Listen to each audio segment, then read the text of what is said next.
je jette une pièce de 100 francs, je mets mon pied là-dessus, et puis je dis, bon, cherchons la pièce. Mais on va passer toute la nuit ici, on va pas trouver la pièce tant que je n'ai pas le pied. Il dit, il cherche la réconciliation. Ils disent, ils veulent la réconciliation. J'ai écouté l'émissaire du gouvernement à la commission de l'ONU sur les droits de l'homme. J'ai dit, mais est-ce que c'est de notre pays là il parle? Jamais. Est-ce que c'est de notre pays où on vit il parle? Tout va bien, les droits de l'homme marchent bien ici, tout est dans la chose, ainsi de suite. Donc dans la réalité, leur problème c'est quoi? On parle de réconciliation, mais en fait ils n'en veulent pas. Du moins, ils ont une confusion terrible, une confusion lexicale terrible entre la réconciliation et la soumission. Ils veulent qu'on se soumette définitivement à leur volonté. Mais ça ne marche pas. Dans une république démocratique, ça ne marche pas. C'est pourquoi il y a un pouvoir et il y a une opposition. Et je disais un jour à un ami du RAGP, mais si vous n'êtes pas content de votre position du pouvoir, venez dans l'opposition. Puisque apparemment ça ne vous arrange pas. Vous vous comportez exactement comme des opposants. Bon, on va changer les rôles. C'est tout. Chers amis, la question de la réinscription du nom du président Laurent Gbagbo est une question non négociable pour le PPACI. C'est non négociable. C'est non négociable et tous les arguties qu'ils avancent par-ci, par-là, qu'il faut aller à l'Assemblée. Nous ne sommes plus dans l'Assemblée nationale. Nous, on a fini ça. Chers amis, je vous fais chronologiquement les pas que nous avons posés en vue de la réconciliation et autour de la question du président Laurent Gbagbo. Le président Laurent Gbagbo est arrivé malgré toutes les souffrances qu'on a infligées. Il est arrivé au nom de la République, au nom de l'État. Il allait rendre visite au président Ouattara pour lui dire « Monsieur le président de la République ». Mais en fait, en politique, les notions ont un sens. Et peut-être qu'ils ne comprennent pas ça, et ça ou pas ça. Il faut qu'on leur explique. Il y a un sens. Est-ce que vous savez pourquoi, lorsque on fait une élection, le vainqueur attend toujours l'appel du vaincu? C'est parce que c'est par cet appel-là que la légitimité du vainqueur se trouve renforcée. Elle n'est plus une légitimité qu'il tire de ses seuls électeurs, mais de tous les autres électeurs, parce que le candidat vaincu, par l'appel qu'il fait, et dire à l'autre, je t'envoie ma légitimité que je tire de mes électeurs. Pour que tu ne sois plus président d'un seul camp, mais de toute la tête d'un pays. Voilà le centre républicain de l'appel. Et quand le président Laurent Gbagbo arrive, et qu'il va dire au président Ouattara, monsieur le président de la République, mais c'est ce qu'ils attendaient depuis des années. Ainsi donc, le manque de légitimité criarde qui leur manquait, le président Laurent Gbagbo leur a donné. C'est ça le sens de la République. On dirige une République, il faut savoir comment elle fonctionne. Mais ça, c'est pas suffisant. On s'en va au dialogue politique. Et la question des injustices faites au président Laurent Gbagbo a été âprement discutée. Et des résolutions ont été arrêtées. Et l'une des résolutions, c'est que nous devons absolument prendre une loi d'amnistie, non pas parce que nous nous reconnaissions coupables, Mais parce que dans le système judiciaire ivoirien, il n'y a pas d'autre procédure pour corriger les injustices qui sont faites à un citoyen qui a été mal jugé. C'était ça. Et on est tombé d'accord là-dessus. Même si des petits malais. Et c'est ça qui est le problème avec le RHDP. Il y a des gouvernements qui ont changé. Ils disent, si tu vois deux personnes se battre sur une affaire de 600, c'est qu'il y a quelqu'un qui veut prendre 400 et veut donner 200 à l'autre. Et c'est comme ça avec eux. C'est comme ça avec eux. On se met d'accord qu'il faut que le président de la République initie une loi d'amnistie. Si tant est que l'interprétation que nous faisons de la loi de l'ordonnance d'amnistie de 2018, si tant est que qui est clair, mais eux ils ont du mal à la comprendre. Pour leur faciliter la compréhension, on leur a dit, bon, comme vous ne comprenez pas ce qu'on vous dit, bon, prenez une loi pour dire, bon, comme on a fait trop d'injustice à ce monsieur, on va prendre une loi d'amnistie au nom de la réconciliation et on avance. On est là, et puis un matin on dit, tu as fait grâce. La grâce ne nous concerne pas. La grâce, là, c'est pas pour nous. Parce qu'une grâce, ça suppose que nous reconnaissons les faits et que nous avons demandé pardon au président de la République pour qu'il nous gratifie. Or, on ne reconnaît pas les faits. Et les faits, on ne peut pas les reconnaître. Ils sont tellement grossiers, tellement inacceptables, tellement sales, tellement nauséeux qu'on ne peut pas s'apprêter d'accepter ça. Quelle gloire à la République de dire que l'un des présidents, des anciens présidents de la République a été braqué une banque. Quelle gloire à la République a-t-il de ça? Et vous savez ce qu'ils ont fait dans l'année fiscale. Et c'est hier j'ai vu. Je n'ai pas parlé beaucoup. Ça là, on va régler ça dans la tribune. On va régler ça dans la tribune. Mais en fait, parfois, les gens, ils ne nous prennent pas au sérieux. Ils ne nous prennent pas au sérieux. L'argent qu'ils disent que nous, on n'a pas payé les salaires, comme ils ne peuvent pas passer la comptabilité, ils veulent passer dans les lois ordonnances qu'on n'a qu'à effacer ces écritures. Ça ne s'efface pas comme ça. Hein?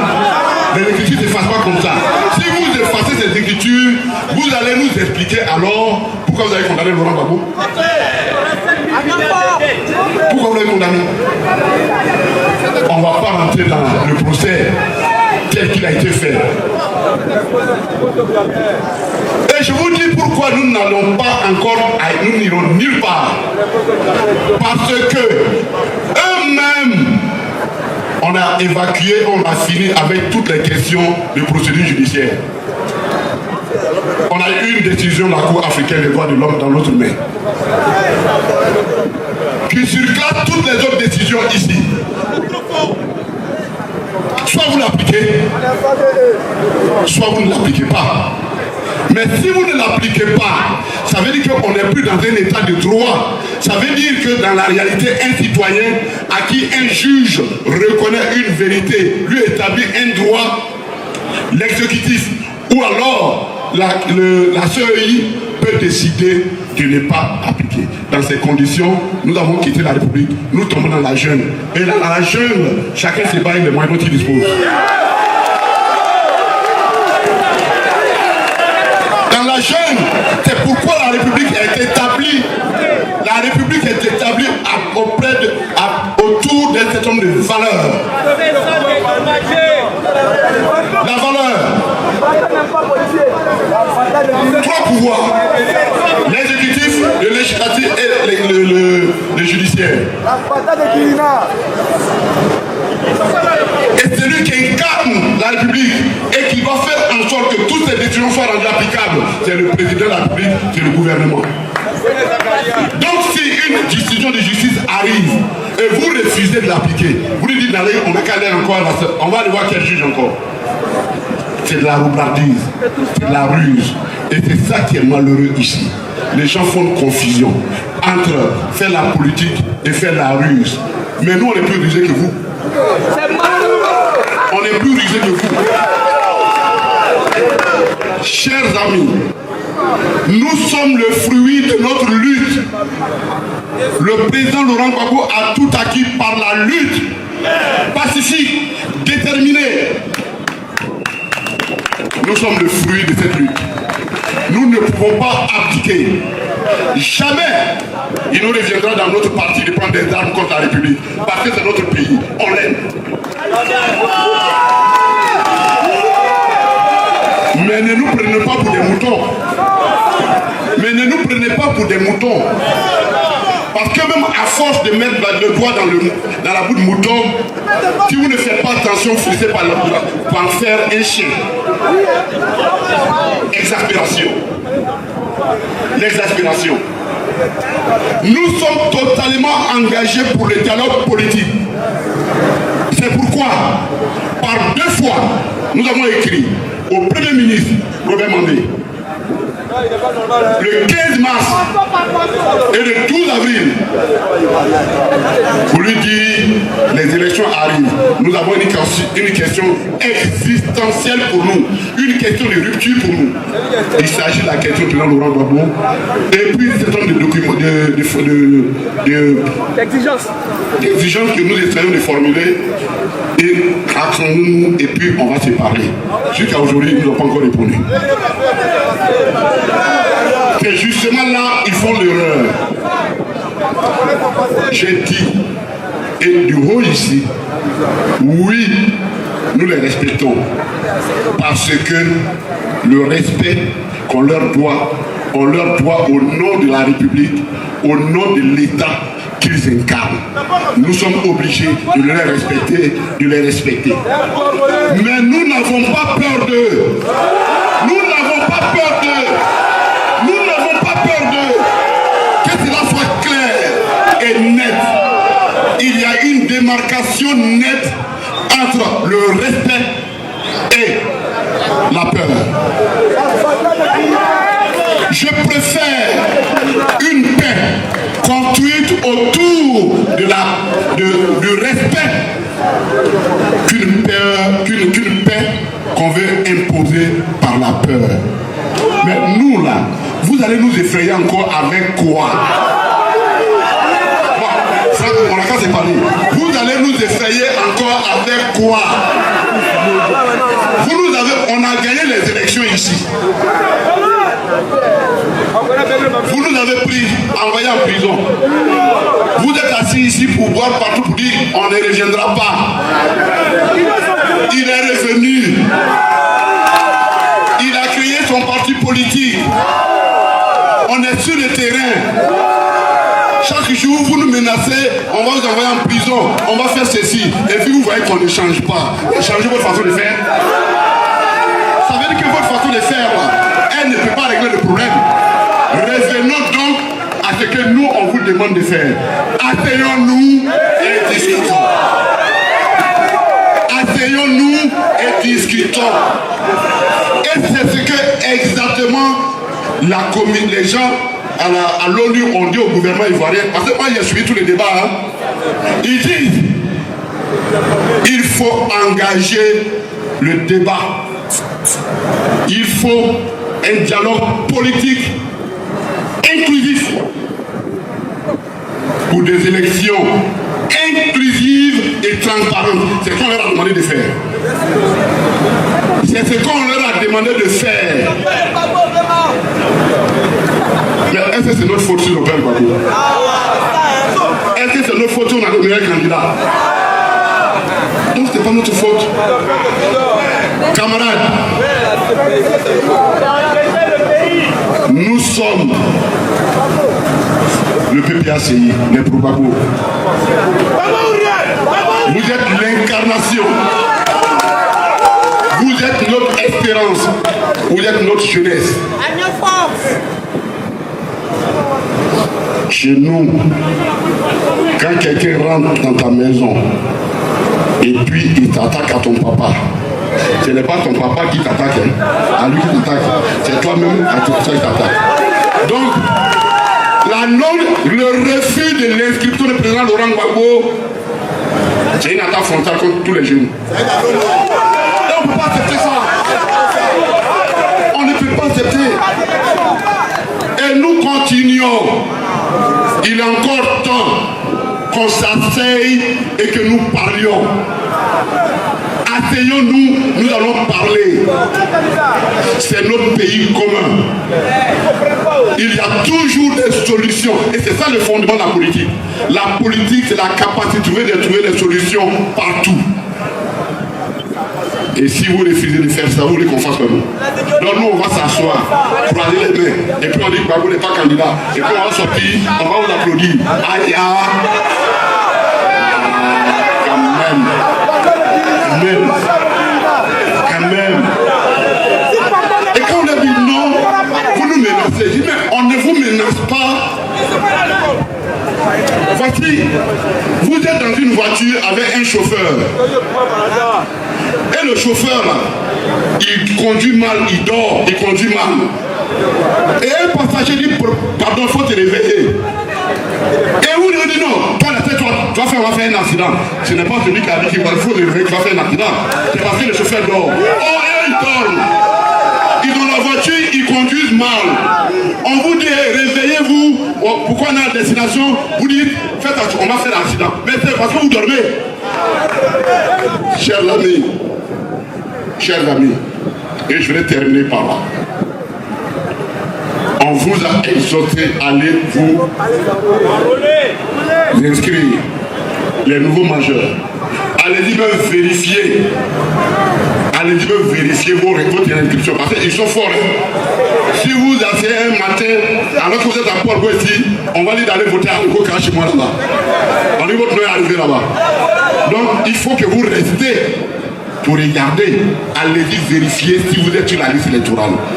Les enjeux de l'élection 2025, et je finirai par là, sont des enjeux trop sérieux. Le monde qui se dessine, qui s'organise et qui arrive est un monde dans lequel soit l'Afrique se lève, elle fait front, elle gagne, ou l'Afrique est dévorée. Cette vidéo, oui, c'est pour vous dire que autant ils vont pousser dans leur méchanceté, autant ils vont continuer leur combat injuste en connaissance de cause. Nous allons tenir bon, continuer le même combat et on ne s'arrêtera pas. Vous savez, les gens du RHDP sont en train de préparer et ils ne s'arrêtent jamais. Ils n'oublient aucun détail. La première chose à faire, c'est d'éliminer les candidats qui peuvent retirer Alassane Ouattara au premier tour. C'est ça la première des choses.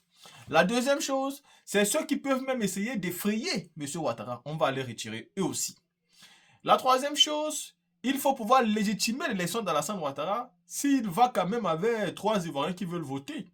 Parce que vous savez qu'en 2020, l'opposition a appelé au boycott électoral et on a eu un taux d'abstention de plus de 95% d'Ivoiriens qui ne sont pas partis aux élections. Donc Alassane Ouattara, du cas de 90% je crois bien, donc Alassane Ouattara a eu une élection seulement avec 10% des Ivoiriens qui étaient intéressants. Donc ce qui fait que de lui aujourd'hui un président illégitime. Donc Alassane Ouattara prépare d'abord tout ce chemin-là. Mais après, il regarde aussi ces petits candidats qui peuvent effrayer son électorat. Ça veut dire qu'il y a des candidats comme, comment dirais-je, comme le maire Tchemoko Assalé qui fait peur à Alassane Ouattara. Ça veut dire si Alassane Ouattara commence à radier tout le monde, Tchemoko Assalé face à Alassane Ouattara, Ouattara aura toujours peur. Donc même lui sera en danger. On peut trouver une solution pour condamner ce monsieur, pour l'empêcher d'affronter M. Alassane Ouattara. Parce que Ouattara a peur de tous ceux qui peuvent l'effrayer un peu à l'élection présidentielle. Et après ça, il va venir dans les partis d'opposition qui font le plus peur, commencer à condamner certains cadres pour déstabiliser ce parti politique et affaiblir le leader. C'est le cas aujourd'hui du PPACI, c'est le cas aujourd'hui du GPS. Les deux partis qui ont le plus de cadres condamnés aujourd'hui sont les deux partis politiques. En plus de les avoir affaiblis, c'est-à-dire en retirant le nom de leur candidat de la liste électorale, en envoyant un en exil, en mettant 20 ans sur la tête de l'autre, on continue encore à poser, n'est-ce pas, à menacer les cadres pour pouvoir déstabiliser. Donc, il faut pouvoir être fort moralement. Il faut pouvoir être fort mentalement. C'est pourquoi ces vidéos rétro, je vous les remontre. Parce que ils ne vont pas s'arrêter. Et plus l'élection va approcher, plus ils vont intensifier leur violence. Plus ils vont intensifier tout. ce qu'ils sont en train de faire aujourd'hui contre l'opposition. Ce sont des gars qui n'ont jamais eu besoin une seule seconde de la paix en Côte d'Ivoire. Ce sont les gars qui ne rêvent absolument pas d'une élection crédible, d'une élection transparente. Non. Ce sont des gens qui veulent une élection qui ne sera absolument pas inclusive, où ils pourront gagner sans adversaires. C'est exactement ça. Ils n'ont pas honte de tricher pour gagner. D'ailleurs, Adjoumani l'a déjà dit ici devant tout le monde qu'on n'a pas peur d'enrôler les étrangers pour gagner nos élections. Ils l'ont dit. Donc vous voulez encore quoi? Là, il fallait écouter cette vidéo-là. Je viens avec une autre vidéo très importante.